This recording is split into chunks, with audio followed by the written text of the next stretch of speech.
Siapkan hati kita untuk kebenaran firman Tuhan.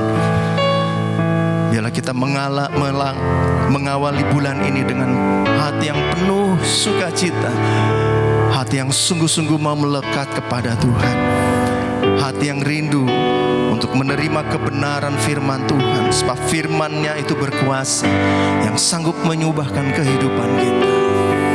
Terima kasih Tuhan. Terima kasih Pak.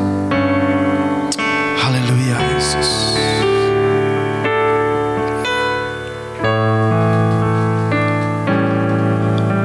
Dalam segala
sambil bangkit berdiri naikkan pujian ini, katakan sekali Yesus, oh selamanya Yesus, harapanku tak akan hilang, karena kasih-Nya sekarang ku ada. Oh Yesusku, oh Yesusku, ku cinta Kau, oh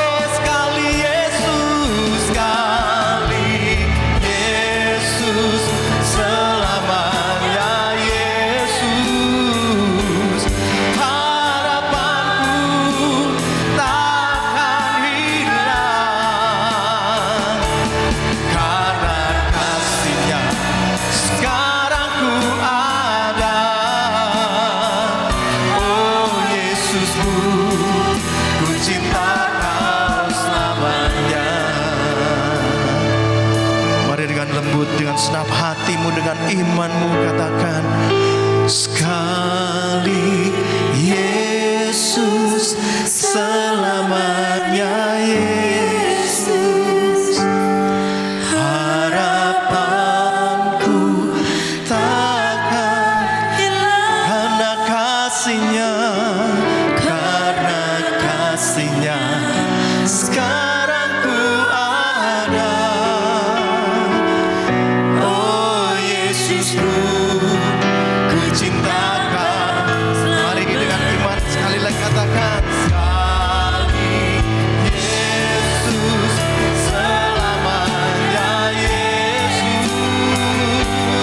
Harapanku takkan hilang karena kasih-Nya sekarang ku ada. Oh Yesusku, ku cinta Kau selamanya. Oh Yesusku, ku cinta Kau selamanya. Oh Yesusku, ku cinta Kau selamanya.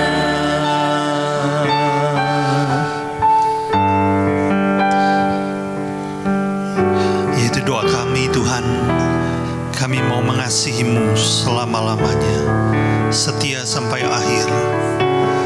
Bapa, kami bersyukur buat waktu yang Kau berikan pagi ini, memuji dan menyembah-Mu.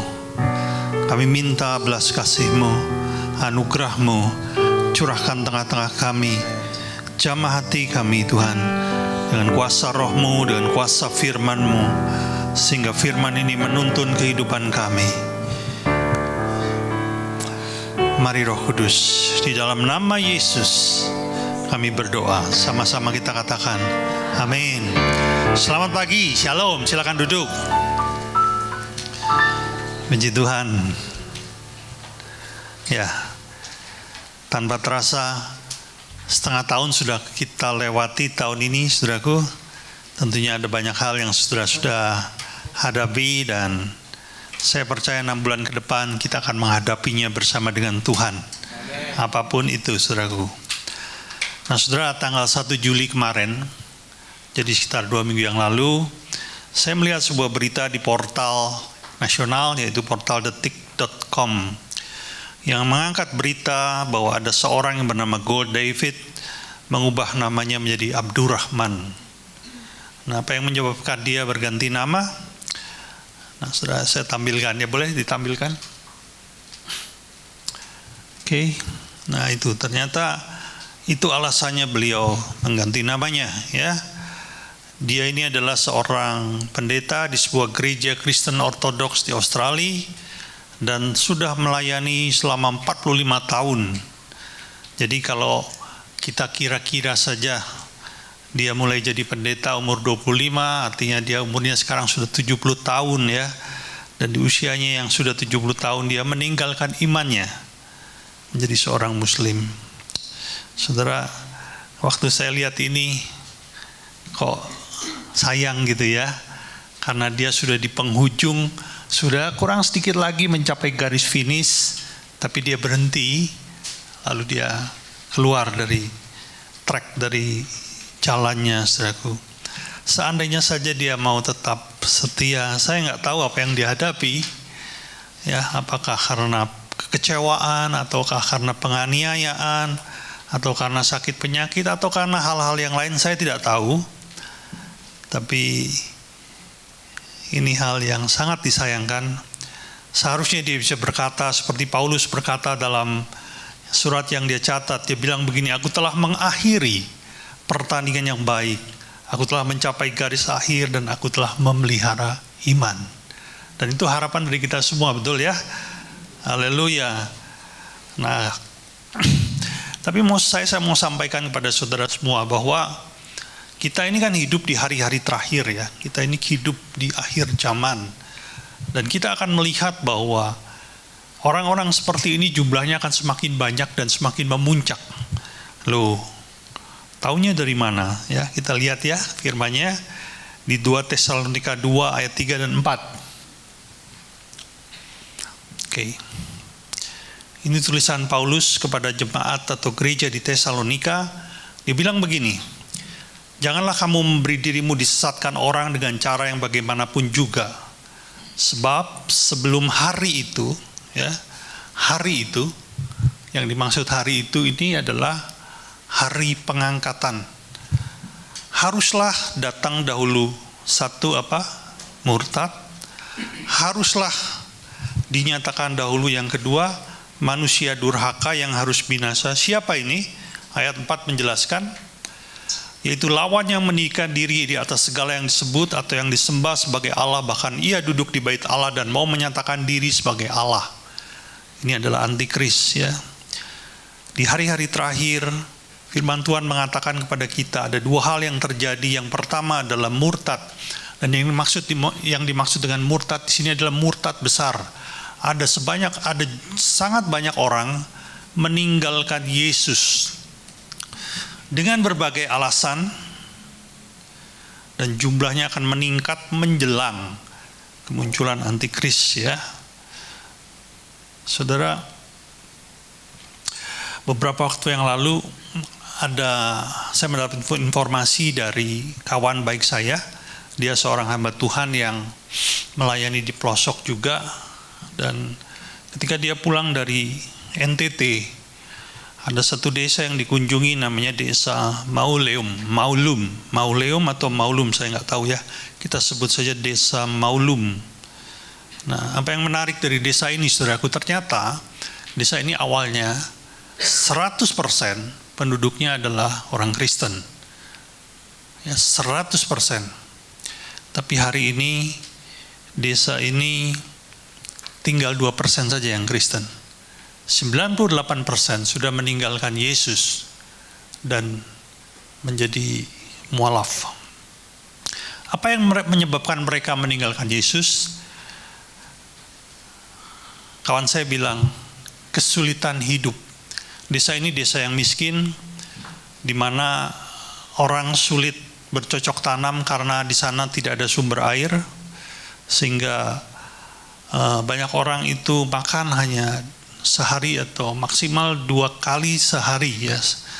Kebanyakan orang makannya sekali sehari. Desa yang sangat miskin, saudaraku, ya. Dan satu waktu datanglah sekelompok orang, ya, mereka mulai membagi-bagikan bahan makanan, lalu mendekati mereka, sampai pada akhirnya mereka menawarkan untuk memperbaiki rumah.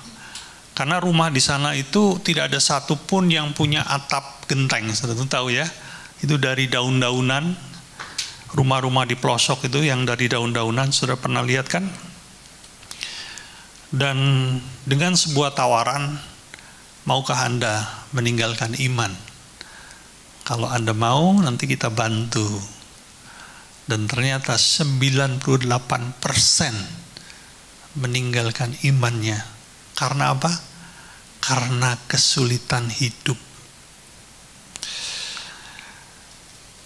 Ada seorang rekan seperjalanan Paulus, saudara. Dia adalah seorang murid Tuhan yang sebetulnya awalnya yang luar biasa. Dia menyertai perjalanan Paulus dalam pemberitaan Injil dari kota ke kota. Dia juga ikut mengalami penganiayaan. Karena kita tahu perjalanan Paulus itu disertai oleh dia harus menghadapi banyak rintangan, dan orang ini ada di samping Paulus. Jadi dia menemani perjalanan Paulus, membantu Paulus, mendukung Paulus. Namanya Demas. Orang ini namanya dicatat 3 kali dalam Alkitab. Dan memang Paulus mengakui bahwa Demas ini orang yang luar biasa pada awalnya, salah seorang murid Tuhan. Coba kita lihat apa tulisan Paulus, ya, di Filemon 1 ayat 24. Dibilang gini, dan dari Markus, Aristarkus, Demas disebut, dan Lukas, teman-teman sekerjaku. Ini adalah penutup ayat di Filemon, di mana Paulus menyampaikan salam kepada Filemon, dan dia bilang, ada teman-temanku yang juga ikut memberikan salam kepadamu. Di antaranya adalah Demas. Demas juga disebut ketika Paulus menulis surat kepada gereja di Kolose. Coba kita lihat Kolose 4 ayat 14. Dia bilang begini, salam kepadamu dari tabib Lukas yang kekasih dan dari Demas. Ini artinya apa? Demas ini menyertai dalam banyak perjalanan di mana Paulus memberitakan Injil. Tapi satu hari, saudara, Demas yang luar biasa ini ditulis di 2 Titus 4 ayat 10, bunyinya demikian, 2 Titus 4. Karena Demas telah mencintai dunia ini dan meninggalkan aku. Ia telah berangkat ke Tesalonika, Kreskes telah pergi ke Galatia, dan Titus ke Dalmatia. Saya ulangi, Demas telah mencintai dunia ini dan meninggalkan aku. Demas tidak pergi, tidak meninggalkan imannya karena kesulitan hidup. Demas tidak pergi karena penganiayaan, tapi Demas meninggalkan Yesus karena daya tarik dunia. Saudara, saya pernah punya rekan pelayanan di Jakarta dulu. Dia melayani sebagai seorang singer yang sebenarnya sangat dipakai Tuhan, saudaraku. Ya, saya bisa merasakan ada hadirat Allah ketika dia sedang menyembah Tuhan. Dia melayani cukup lama waktu itu di beberapa gereja, selama mungkin 2-3 tahun saya ketemu dengan dia. Tapi tiba-tiba kok saya nggak pernah jumpa lagi ya. Ini orang kemana gitu ya. Saya pikiran sederhana, mungkin dia pindah ke gereja lain ya, tapi tetap dalam pelayanan. Nah, cuman karena penasaran aja, saya tanya dengan beberapa rekan yang sepelayanan dengan dia, kemana itu dia? Lama nggak kelihatan wajahnya. Oh Pak, sudah berhenti pelayanan Pak. Kenapa? Iya, karena dia menikah dengan seorang Muslim. Sekarang sudah tidak lagi ke gereja. Ya, sekarang pakai kerudung, haleluya. Karena daya tarik dunia. Di sini nggak ada kan? Haleluya. Saya berdoa agar jemaat di tempat ini tidak ada satupun yang meninggalkan imannya oleh karena sebab apapun, saudaraku. Nah, hari ini saya ingin bagikan satu hal yang sebetulnya kita sudah sama-sama tahu, tapi biarlah ini menyegarkan ingatan kita, yaitu tentang perjalanan Paulus, saudaraku ya. Ini yang kita akan baca adalah kisah tentang ketika Paulus melakukan perjalanan ke sebuah kota yang namanya Miletus. Nah, Miletus ini punya jarak 40 kilo dari kota yang lain yang namanya Efesus. Dan kita tahu Paulus ini punya murid-murid di Efesus ya. Jadi ketika dia ke Miletus, dia pikir, jaraknya dekat. Oleh karena itu lebih baik para penatua atau murid-murid rohaninya yang ada di Efesus biar dipanggil aja datang, sehingga dia bisa bertemu, bisa membekali, bisa mendoakan, bisa menguatkan gitu ya. Jadi kita baca mulai ayat Kisah Para Rasul pasal 20 ayat 17 ya.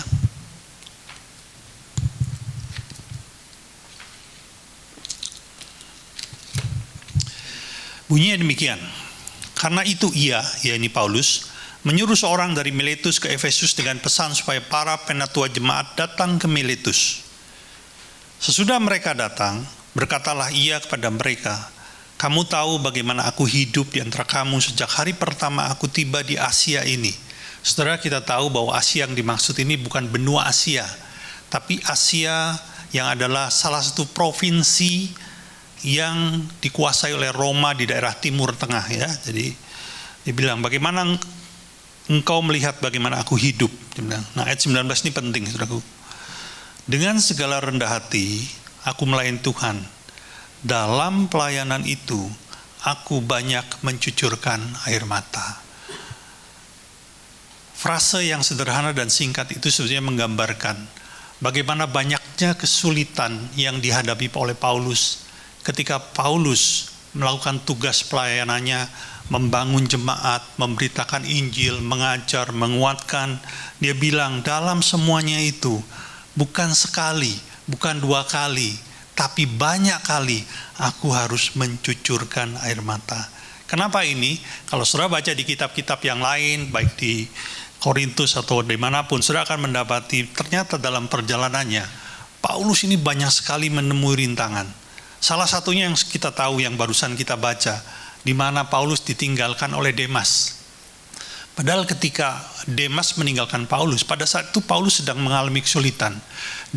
Paulus sedang membutuhkan dukungan dari Demas, tapi Demas meninggalkan dia. Jadi dia pernah mengalami rasanya ditinggalkan oleh teman seperjalanan. Paulus pernah merasakan difitnah oleh saudara-saudara palsu, sehingga akhirnya tidak sedikit yang ingin membunuh dia.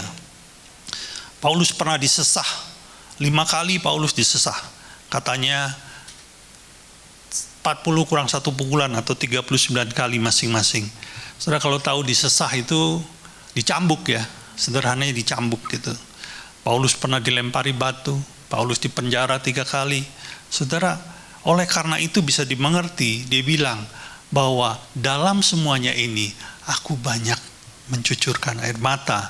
Dan kalau kita lihat kalimat selanjutnya dia bilang begini, dan banyak mengalami pencobaan dari pihak orang Yahudi yang mau membunuh aku. Nah, kita lompat ke ayat yang ke-24. Ya. Ini ayat ini menarik, saudaraku. Ya. Itu mestinya yang dikasih merah itu yang, tapi nggak apa-apa. Ini yang salah saya ya. Perhatikan, tetapi aku tidak menghiraukan nyawaku sedikit pun, asal saja aku dapat mencapai garis akhir dan menyelesaikan pelayanan yang ditugaskan oleh Tuhan Yesus kepadaku untuk memberi kesaksian tentang Injil kasih karunia Allah. Saya nggak tahu kenapa ayat ini punya arti yang berbeda dengan literatur yang versi King James ya. Ada hal yang berbeda ya. Coba kita lihat yang King James. Nah, di situ dikatakan, but none of these things move me. Ya, kata none of these things move me itu tidak ada di Alkitab berbahasa Indonesia ya. Yang kira-kira artinya tidak. Dari semua kesulitan, dari semua rintangan, dari semua hadangan yang mendatangi hidupku ketika aku memberitakan Injil, tidak ada satupun yang bisa menggeserku. Dalam bahasa Indonesia secara mudah boleh dibilang tidak ada satupun dari semua hal itu bisa menghentikan aku dari mengikut Yesus. Kira-kira begitu. None of these things move me. Haleluya. Saudara, ini pernyataan yang dahsyat dan luar biasa. Ya. Karena untuk mengatakan hal ini, itu saya sadar betul enggak gampang, enggak mudah, ya. Karena saya pernah melihat di zaman saya sekarang ada orang-orang yang berhenti mengikut Yesus karena kekayaan, ada orang-orang yang berhenti mengikut Yesus karena kekecewaan, ada orang-orang yang berhenti mengikut Yesus karena calon pasangan hidup. Atau karena apapun, saudara.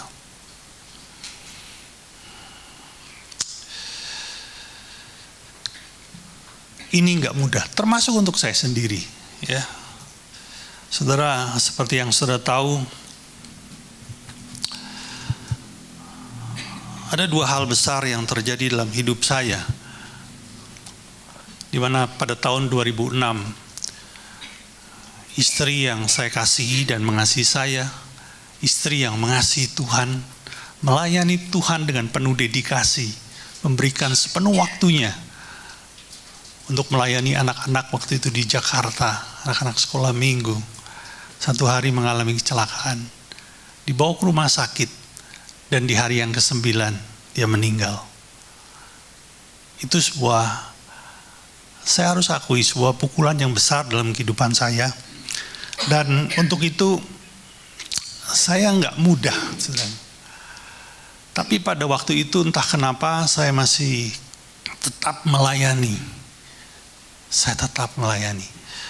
Dan tahukah saudara, ya kita sama-sama tahu di tahun 2019 Kejadian serupa Tuhan izinkan terjadi ketika Grace putri kami juga meninggal pada usia 5 tahun.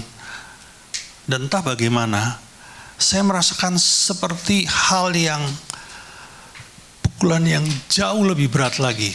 Karena seakan-akan saya mengalami itu 2 kali, saudaraku. Dan saudara tahu, hampir-hampir di titik itu saya menyerah. Hampir-hampir di titik itu saya berkata, saya berhenti Tuhan. Jadi saya bisa mengerti benar bagaimana Paulus bisa berkata, none of these things move me. Tidak ada satupun dari ini yang bisa menghentikan aku. Itu luar biasa, saudaraku. Ya, saya percaya ada banyak hal yang saudara juga alami, dan saya tidak menganggap apa yang saya hadapi itu lebih besar dari apa yang saudara hadapi. Enggak, masing-masing punya masalah pribadi sendiri-sendiri. Tapi hari ini saya mau bilang kepada Anda bahwa ada upah yang jauh lebih mulia yang Tuhan sudah sediakan bagi Anda dan saya. Bila mana kita mau tetap setia, itu upah yang lebih besar dan mulia dari apa yang kita harus pikul saat ini, saudaraku. Oleh karena pagi ini, saudara, saya ingin kita belajar dari apa yang dihadapi Paulus, sehingga Paulus bisa begitu teguh, bisa begitu kuat, bisa akhirnya bisa saya bilang dia mengakhiri semuanya dengan baik dan benar. Ya, mari kita lihat apa yang membuat dia bisa begitu kuat dan kokoh. Filipi 3 ayat 12 sampai 14.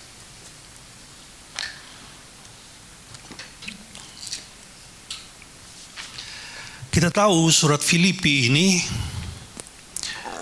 ditulis di akhir masa pelayanannya, ya, saudaraku. Bunyinya demikian, bukan seolah-olah aku telah memperoleh hal ini atau telah sempurna, melainkan aku mengejarnya. Saudara tahu, inilah yang dikejar Paulus ketika dia memutuskan menjadi pengikut Kristus. Kalau saya boleh tanya kepada Anda pagi ini, apa yang Anda kejar ketika Anda menjadi pengikut Kristus? Saya lanjutkan. Kalau aku dapat juga menangkapnya, karena aku pun telah ditangkap oleh Kristus Yesus. Saudara-saudara, aku sendiri tidak menganggap bahwa aku telah menangkapnya, tetapi ini yang kulakukan.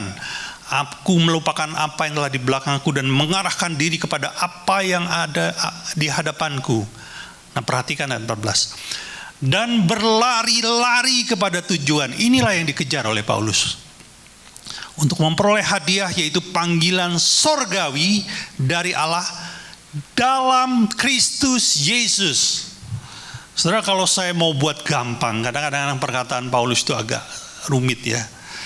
Tapi kalau saya mau buat mudah, yang dikejar Paulus dalam kehidupannya adalah Yesus sendiri.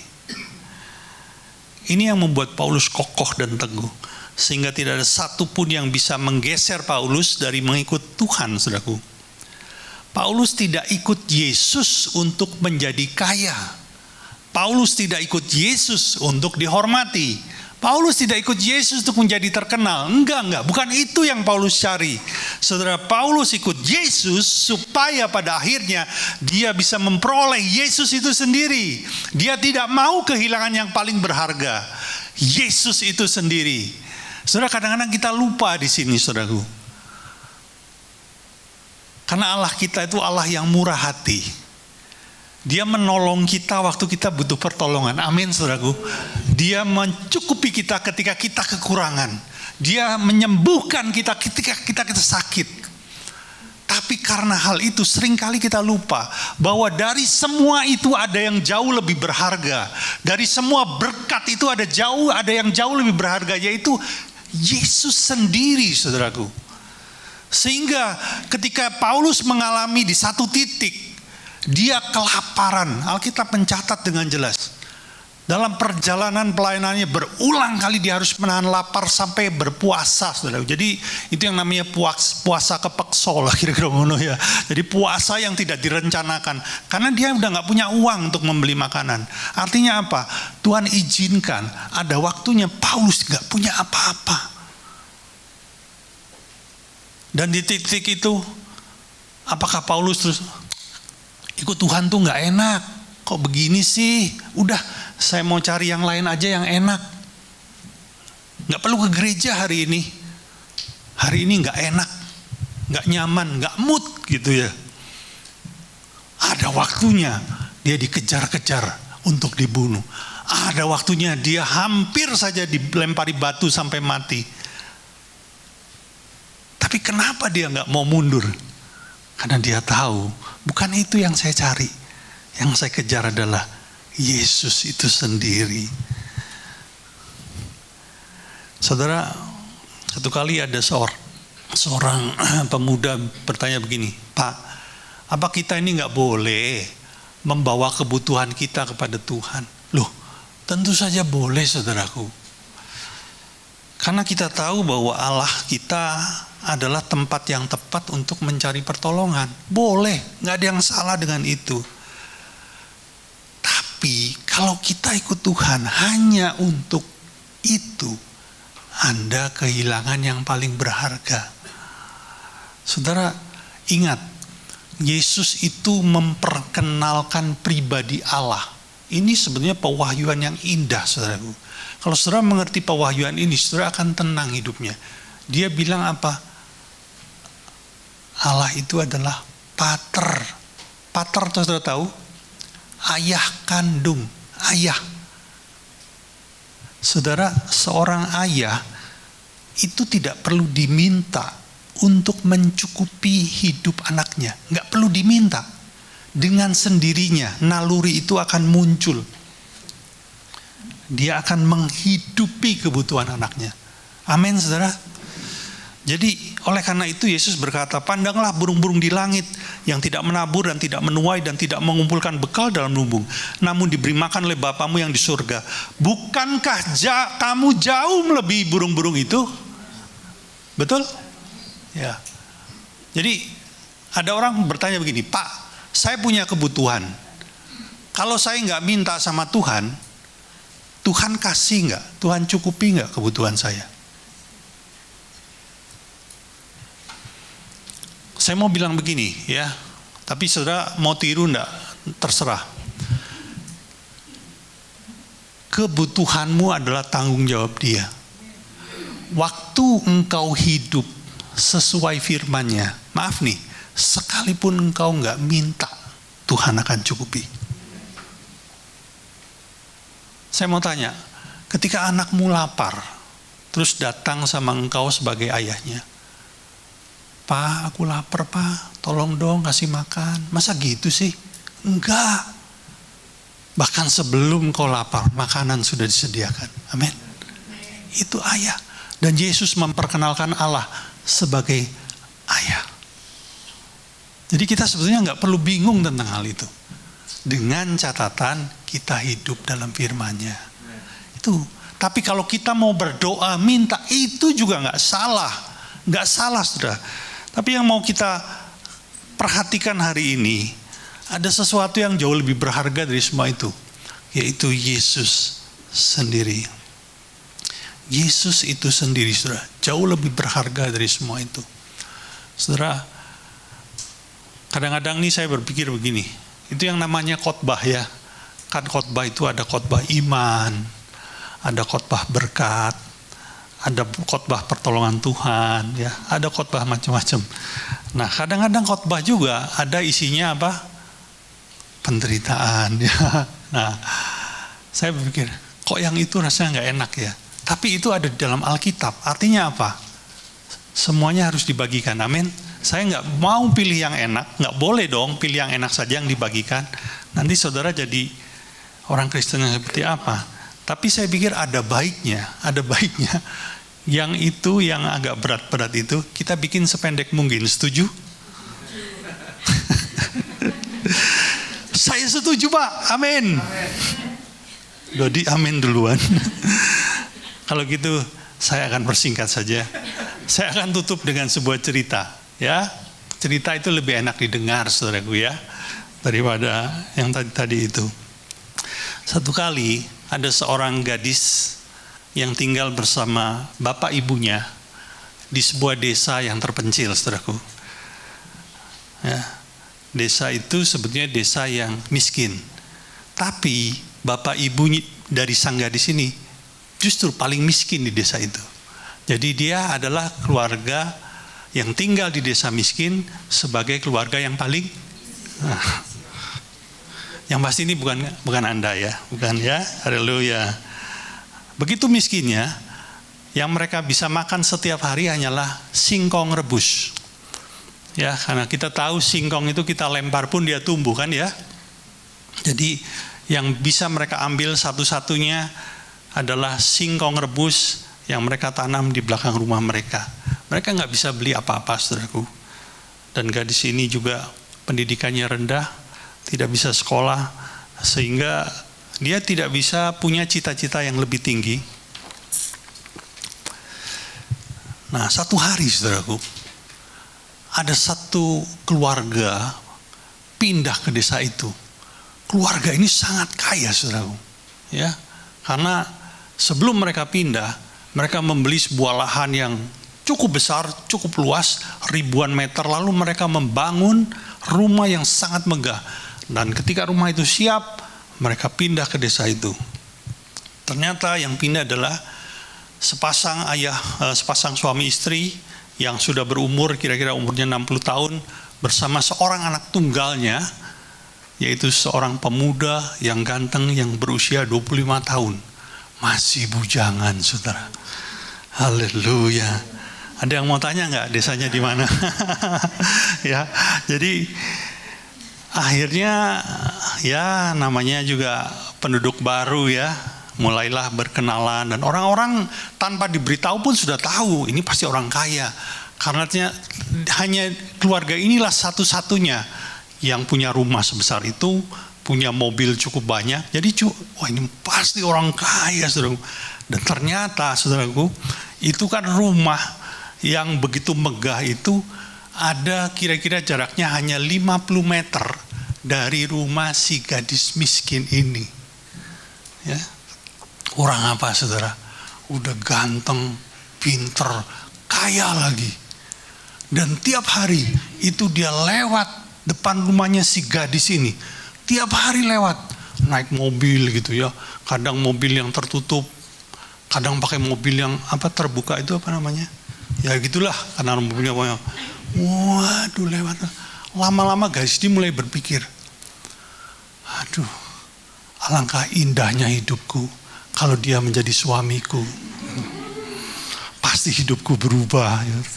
Aku nggak makan singkong lagi, aku bisa makan telur, aku bisa makan ayam, bahkan makan daging sapi, kata dia gitu. Ya, sampai satu hari secara tidak sengaja, ketika dia sedang menggali atau mengambil singkong di halamannya, itu pemuda ini lewat, dan entah kenapa pemuda ini berhenti, saudaraku. Lihat, terus dia tanya, "Dek, kamu ngapain, Dek?" Saya lagi mempersiapkan makan siang kami. Maksudnya apa? Iya, ini nanti kami akan rebus, kami makan sekeluarga. Makannya sama apa? Ya sama ini aja, kata dia. Cuma sama singkong, ya. Terus pemuda itu cuma sama singkong. Iya. Kok begitu sih, kata dia. Ya, akhirnya pertemuan singkat itu berlalu begitu saja. Cuman hari itu si gadis ini bilang, aduh, luar biasa hari ini. Walaupun singkong, tapi saya melihat dia datang ke depan rumah saya gitu. Luar biasa. Dan saudara tahu nggak? Ya, entah kebetulan entah tidak, pertemuan itu makin lama makin sering, saudaraku. Ya, yang pasti gadis ini tertarik, tapi nggak tahu pemuda ini bagaimana. Ya, saya persingkat aja supaya nggak kelamaan. Singkat cerita, ternyata pemuda ini juga ada hati sama gadis itu, saudara. Ya, dilamarlah, lalu jadi istrinya. Yang senyum-senyum punya mimpi yang sama. Haleluya. Ya, dilamarlah jadi, dan akhirnya diboyong dong.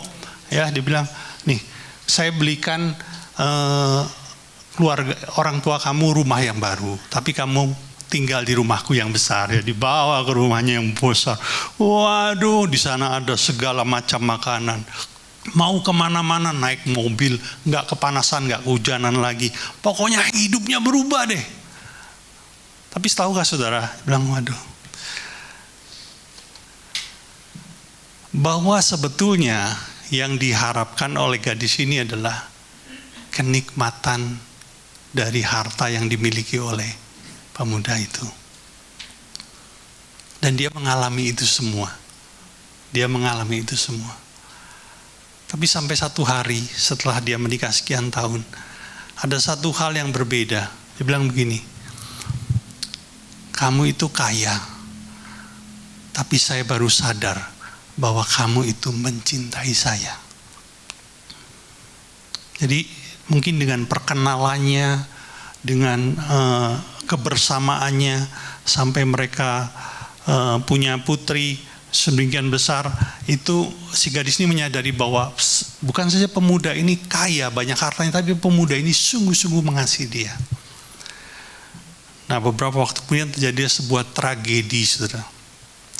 Ada segerombolan perampok datang ke desa itu, dan tentunya yang ditarget adalah rumah orang yang paling kaya dong. Dan waktu hal itu nggak berapa lama, singkatnya dirampok habis-habisan lah.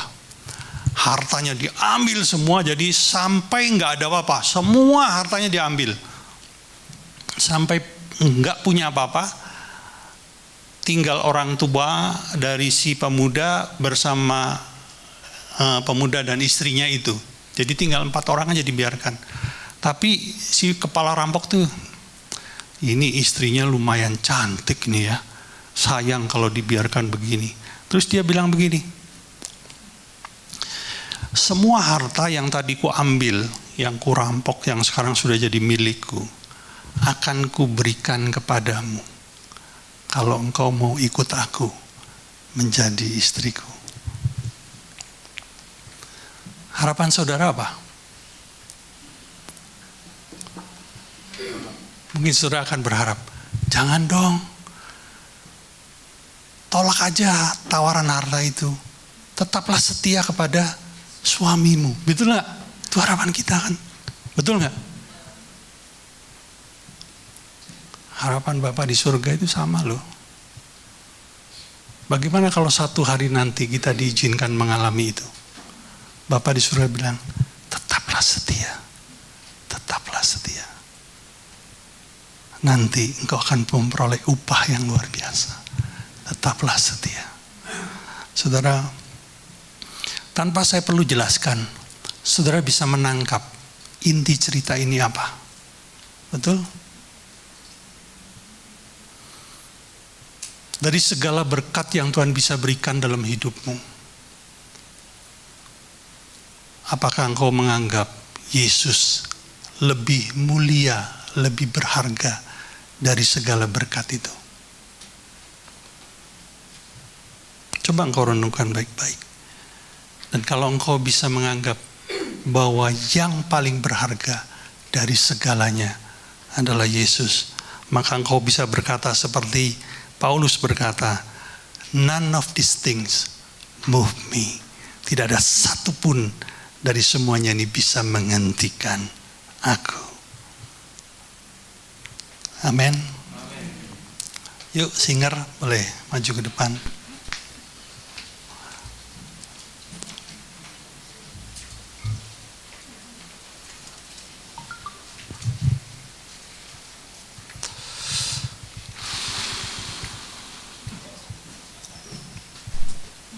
Cici, ku mau cinta Yesus selamanya. Ku mau cinta Yesus selamanya. Meskipun badai silih berganti,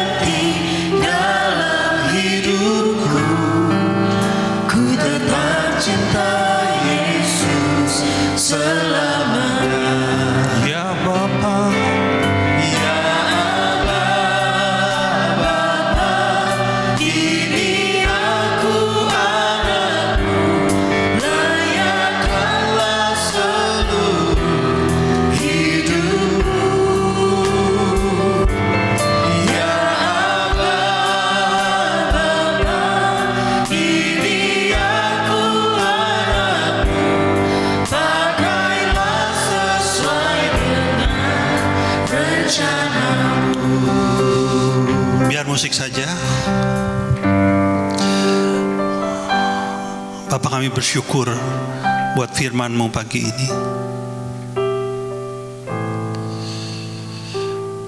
Akan ada satu masa di mana kami akan diperhadapkan. Kami memilih yang lain atau kami tetap setia kepadamu. Tuhan, Engkau melihat betapa kecilnya kekuatan kami.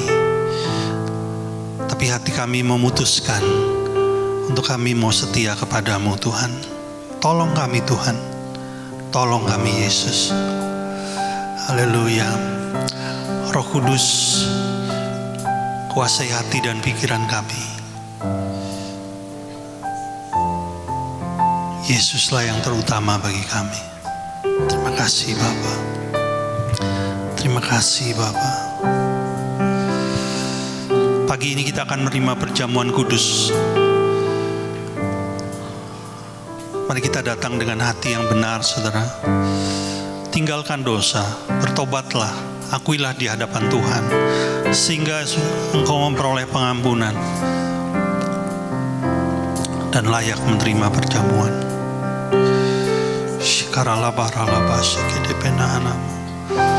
Terima kasih Tuhan, Kau sungguh baik dalam hidup kami. Kau sungguh baik dalam hidup kami. Silakan para hamba Tuhan pembagian anggur dan roti.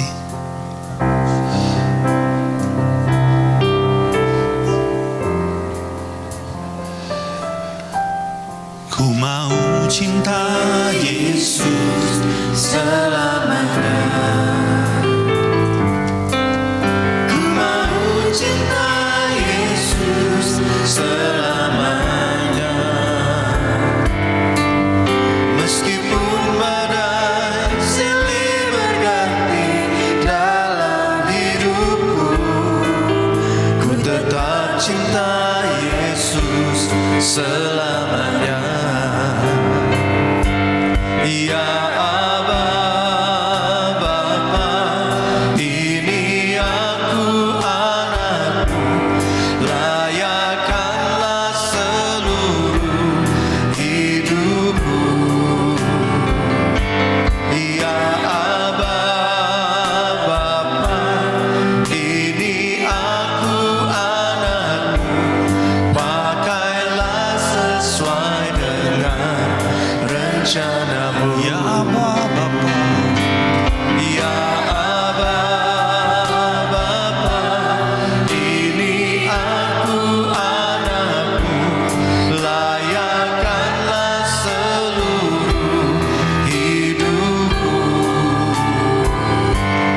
Ya Aba, Bapa, ini aku anakmu, pakailah sesuai dengan kehendak-Mu. Pakailah sesuai.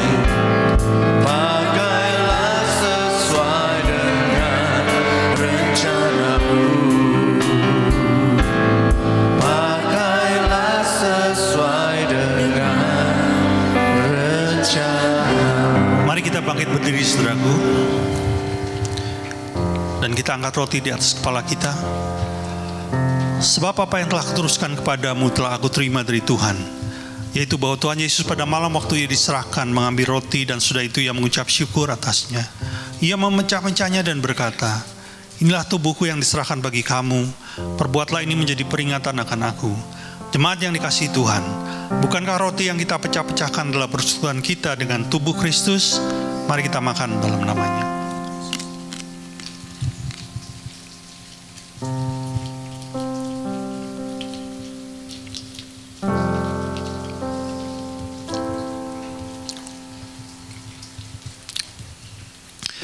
Mari kita angkat cawan di atas kepala kita. Cawan ini adalah cawan perjanjian baru yang dimeteraikan oleh darahku. Perbuatlah ini setiap kali engkau meminumnya menjadi peringatan akan aku. Jemaat yang dikasihi Tuhan, bukankah cawan pengucapan syukur yang atasnya kita ucapkan syukur adalah persekutuan kita dengan darah Kristus? Mari kita minum dalam nama.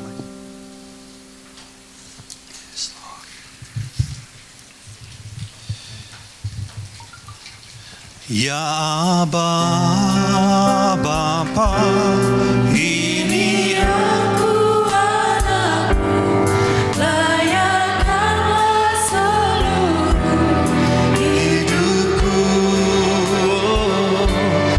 Ya Aba, Bapa, ini aku anakmu, pakailah sesuai dengan rencanamu.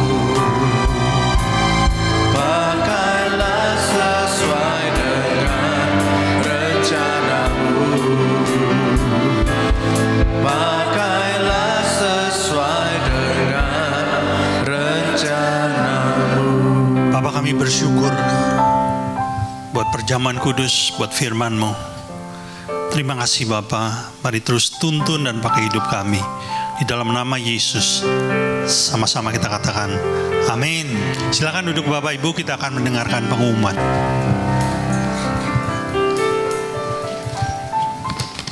Shalom. Saya langsung membacakan pengumuman. Bagi saudara yang ingin memberikan persembahan, bisa melakukannya setelah ibadah ini selesai. Ibadah online dapat diakses nanti sekitar pukul 1 siang dan linknya akan diinformasikan melalui grup WA gereja. Untuk membangun keintiman dengan Tuhan, gereja mengajak semua jemaat untuk menyembah Tuhan di rumah masing-masing setiap pukul 8 malam. Saudara bisa mengajak seluruh anggota keluarga terlibat di dalam penyembahan. Selanjutnya doa malam akan diadakan hari Rabu pukul 7 malam, dimohon hadir 15 menit sebelumnya, dan kelas pendalaman Alkitab untuk minggu ini yang sedianya diadakan di hari Kamis diliburkan. Komsel Dewasa Muda tetap diadakan setiap hari Sabtu pukul 3:30 sore. Mari kami undang Bapak Ibu Saudara untuk bangkit berdiri. Kita tutup ibadah pagi ini dengan doa. Bapa di dalam surga, terima kasih Tuhan buat setiap waktu, kesempatan yang Kau berikan pada kami sampai dengan hari ini, hingga kami dapat berhimpun di tempat ini dalam keadaan yang baik, memuji-Mu, menyembah-Mu, merasakan hadirat-Mu dan kasih-Mu. Makasih Tuhan buat firman-Mu pagi ini, buat tuntunan-Mu. Terima kasih Tuhan Yesus. Kami mengasihi Engkau Tuhan. Mari Tuhan lihat kedalaman hati setiap kami, umat-Mu di tempat ini. Apakah kami sudah menempatkan Engkau di atas segala-galanya, yang terutama dalam hidup kami? Karena segalanya yang kami terima di dalam dunia ini hanya bersifat sementara. Hanya Engkau Yesus Allah yang kekal, yang kami kejar, harta yang sesungguhnya. Makasih Tuhan buat firman-Mu. Roh Kudus tolong setiap kami, mampukan kami hidup benar. Makasih Tuhan. Kami berdoa untuk gembala kami Pak Hari, pakai beliau lebih lagi di dalam pelayanannya, di dalam pengembalaannya. Hati hamba, hati Bapa senantiasa melekat di dalam hidupnya, memimpin segenap umat-Mu GB Hope di tempat ini. Hamba-hamba-Mu yang melayani di tempat ini menjadi pribadi yang Kau mau Tuhan. Berkati istri serta anak-anaknya. Berkati seluruh umat-Mu GB Hope, hamba-hamba-Mu yang melayani tempat ini. Mari Tuhan, Engkau terus berkarya, pakai hidup kami menjadi alat-Mu, saluran berkat, saluran kasih bagi kemuliaan nama-Mu. Tolong kami Roh Kudus, mampukan kami hidup benar sepanjang umur hidup kami, hingga hidup kami berarti dan berbuah lebat bagi kemuliaan nama-Mu. Terima kasih Tuhan Yesus. Kami berdoa buat Indonesia. Kami melepas berkat atas Indonesia. Kami minta belas kasih-Mu tercurah buat bangsa ini. Hujani Indonesia dengan pertobatan serta keselamatan yang daripada-Mu Tuhan. Makasih Yesus. Makasih Bapa. Berkati segenap pemimpin-pemimpin bangsa ini dari yang tertinggi sampai yang terendah. Kami minta hikmat kebijaksanaan ilahi turun atas mereka semuanya, agar setiap keputusan dan kebijaksanaan yang dibuat mensejahterakan seluruh rakyat Indonesia. Kami berdoa buat persembahan kami, ajar kami Tuhan memberi hati dengan hati yang tulus, agar segala persembahan kami dikelola untuk kemuliaan nama-Mu, memperlebar kerajaan-Mu di muka bumi ini. Sebentar kami boleh pulang, kami akan menerima berkat daripada-Mu. Mari kita angkat tangan kita. Diberkatilah engkau berlimpah-limpah dengan segala yang terbaik dari Allah Bapa, kasih-Nya yang sempurna di dalam Yesus Kristus, serta kekuatan, pertolongan dan penghiburan dari Roh Kudus memampukan engkau untuk hidup dalam segenap kehendak Allah. Kita yang sudah menerima semuanya itu sama-sama kita katakan amin. Selamat siang, Tuhan memberkati.